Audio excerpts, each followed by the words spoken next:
इतिहास गवाह है, कांग्रेस ने हमेशा से दोहरे चरित्र का अनुसरण किया है। कांग्रेस जब सत्ता में रहती है तब उसकी जो भाषा होती है वो अलग होती है। कांग्रेस जब सत्ता से बाहर हो जाती है, जब विपक्ष में बैठ जाती है तो उसकी जो भाषा होती है वो अलग होती है। मैं ऐसा एक उदाहरण आपके सामने रखना चाहता हूँ। 15 अगस्त 1983 को श्रीमती इंदिरा गांधी जी लाल किले से खड़ी होकर जो जातिगत जनगणना है उसके बारे में क्या कहती है, आपको सुनिए। मेरा विश्वास जातिवाद में नहीं है। मैं तो चाहूंगी कि ये शब्द हम हटा दें अपने देश से। हम सब अपने को एक माने, इस महान देश के महान नागरिक अपनी तय को माने। किन बातों ने हमको पीछे रखा, कौन से रोड़े हमारे रास्ते में आए कि हम तेजी से आगे नहीं बढ़ सके। कुछ ऐसे लोग हैं, कुछ ऐसे तबके हैं जो जाति के नाम से समाज को चोट पहुंचाते हैं। ये है हमारी कमजोरी। अब जो बात दादी ने कही उसको पोता भूल गया। आज पोता जगह जगह जाकर चुनावी रैलियों में कहता है जाति जनगणना होना चाहिए, जाति जनगणना होना चाहिए।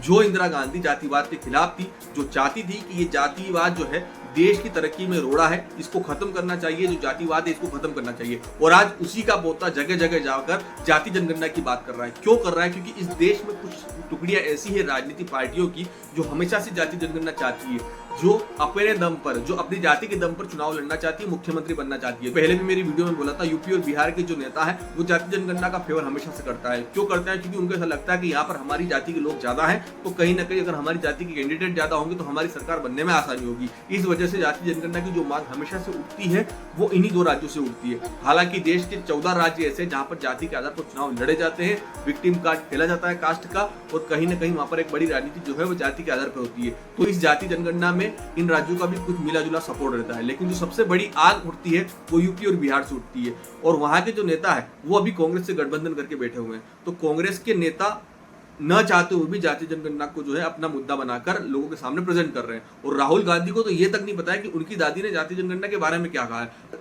अगर पता होती तो वो इस मुद्दे को जगह जगह जाकर नहीं उठाते।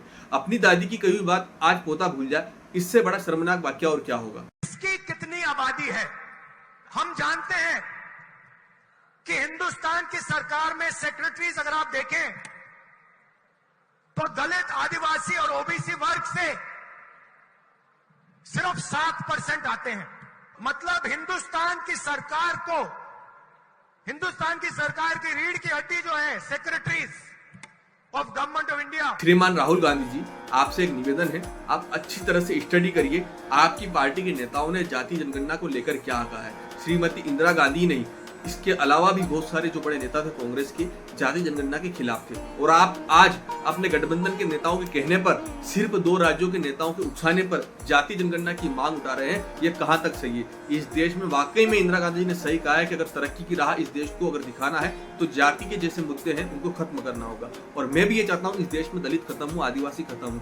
इस देश में जो जाति की हिंसा है वो खत्म होना चाहिए। सब नागरिक एक समान हो। डॉक्टर बी आर अम्बेडकर ने भी कहा है जाति जनगणना जरूरी नहीं है, एक समान नागरिक संहिता जरूरी है। तो आप उस पर काम करिए। अगर आपके अंदर इतना ही क्षमता है तो आप एक समान नागरिक संहिता, यूनिफॉर्म सिविल कोड के लिए बात उठाइए। आप उस पर नहीं उठाएंगे। मैं आपसे पूछता हूं आपका इस पर क्या मानना है? कमेंट सेक्शन में कमेंट करके जरूर बताएं। और अगर वीडियो अच्छी लगी हो तो वीडियो को जितना हो उतना शेयर करें। मिलते हैं नेक्स्ट वीडियो में।